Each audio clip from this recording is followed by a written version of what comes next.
बिस्मिल्लाहिर्रहमानिर्रहीम। अस्सलाम वालेकुम। यकीनन तमाम तारीफ़ें अल्लाह ताली की हैं।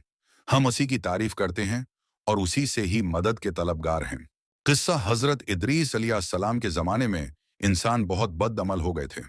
फ़रिश्तों ने बारगाह इलाही में अर्ज़ किया कि मौली इंसान बहुत बदकार है और ये खिलाफत के लायक नहीं है, उन्हें माज़ूल कर दिया जाए या कम इज़ कम खलीफा ये रहें और वज़ीर हम था कि हम उनके बिगड़े काम संभाल लें। रब ताली का अरशाद हुआ कि उसको गुस्सा और शहवत दिया गया है जिससे ज्यादा गुनाह करता है। अगर ये चीजें तुमको मिलें तो तुम भी गुनाह करने लगो। फरिश्ते बोले कि मौली करीम, हम तो गुनाह के पास भी ना जाएंगे, खवाह कितना ही गुस्सा और शहवत हो। हुक्म रबी हुआ कि अच्छा, तुम अपनी जमात में से आली दर्जा के पर हेजगार फरिश्ते छांट लो, उनको गुस्सा और शहवत दे देते हैं, फिर इम्तिहान हो जाएगा। चुनांचा हारुवत और मारुवत, जो बड़े ही इबादत गुजार फरिश्ते थे, इंतखाब में आ गए।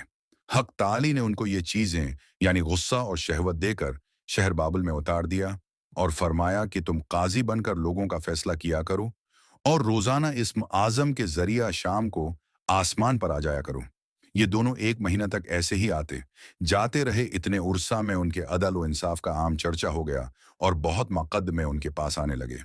एक रोज एक नहायत हुसैन और जमील औरत ने, जिसका नाम जहरा था, ये मुल्क फारिस की रहने वाली थी, उसने अपने खावंद के खिलाफ मुकदमा दायर किया।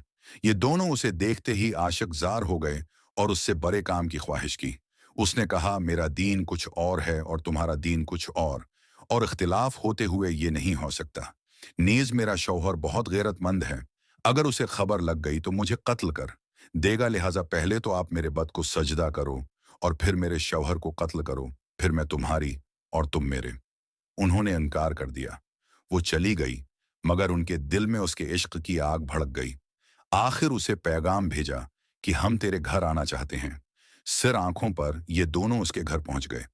उसने अपने आप को आरास्ता किया और उनसे बोली कि या तो आप लोग मुझे इस्म आजम सिखा दें, या बद को सजदा करें, या शोहर को कत्ल करें, या शराब पी लें। उन्होंने सोचा कि इस्म आजम इसरार उलही है, इसको जाहिर करना बहुत जुल्म है, बद परस्ती करना शरक है और कत्ल हक लिबाद। लाओ शराब पी लें। चुनांचे शराब पी ली। जब शराब पीकर मस्त हो गए, जहरा ने उनसे बद को सजदा भी करवा लिया, अपने शोहर को कत्ल भी और इस्म आजम भी पूछ लिया। जहरा तो इस्म आजम पढ़कर सूरत बदलकर आसमान पर पहुंच गई। हक ताली ने उसकी रूह को जहरा सतारा से मुत्तसल किया और इसकी शक्ल जहरा सतारा की तरह हो गई। जब उनका नशा उतरा तो ये इस्म आजम भूल चुके थे और अपने किए पर नादिम व शर्मंदा थे। हक ताली ने फरिश्तों से फरमाया कि इंसान मेरी तजली से दौर रहता है। ये दोनों शाम को हाजिर बारगाह होते थे, फिर भी शहवत से मगलूब होकर सब कुछ कर बैठे। अगर हो इंसान से गुनाह सरजद हूं तो क्या ताजब है।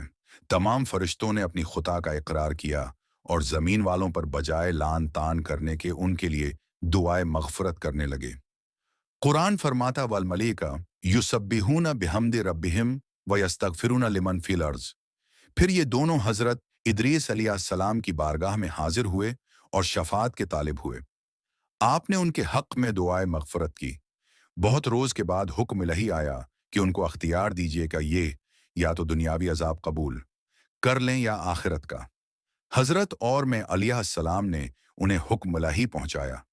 उन्होंने अर्ज किया कि या नबी अल्लाह, दुनिया का अजाब फानी और आखिरत का अजाब अबदिल आबाद तक बाकी रहेगा, हमको दुनियावी अजाब मंजूर है। चनांचे हक ताली ने फरिश्तों को हुक्म दिया कि उन दोनों को लोहे की जंजीरों में जकड़कर बाबिल के कनावे में ओंधा लटका दें। इस कनावे में आग भड़क रही है और ये लटके हुए हैं। फरिश्ते बारी बारी से हर वक्त उनको कोड़े मारते हैं। सख्त प्यास से उनकी जबानें बाहर लटकी हुई हैं। ये अजाब क़यामत तक ऐसा ही शदीद रहने वाला है